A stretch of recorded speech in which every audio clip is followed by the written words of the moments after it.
Il est bien de savoir que lorsqu'on parle de la fin du monde, par exemple lorsqu'on mentionne le livre de la Révélation, l'Apocalypse de Saint Jean, disciple aimé de Jésus-Christ, ce n'est pas dans le but de nous forcer à croire en Jésus-Christ.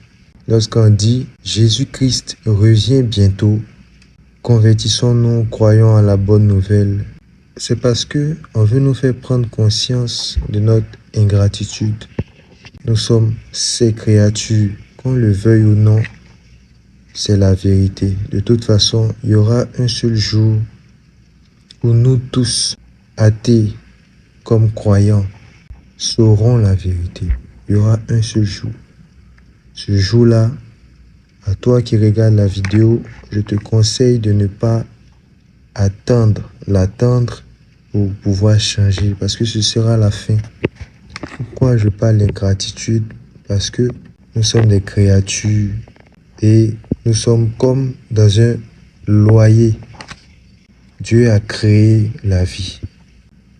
C'est assez terrible de dire ça, mais il n'était pas obligé de nous établir, toi comme moi, dans son œuvre de création.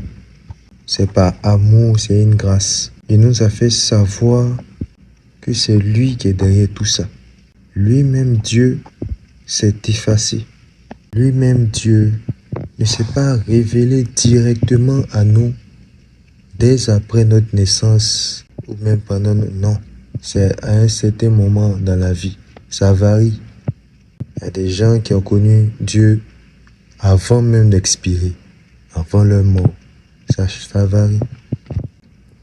Il veut voir, après avoir su que c'est lui qui te donne la vie, il veut voir si, par orgueil, tu vas renier ce fait.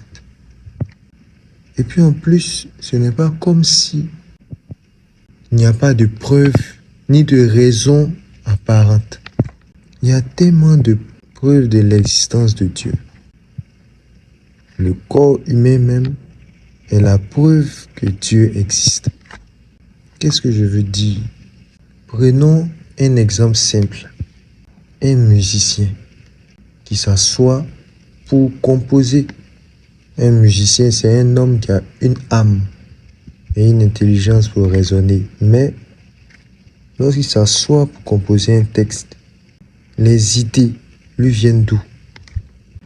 On ne peut pas dire du néant parce que de vous à moi, notre raison nous empêche de nous exprimer ainsi déjà.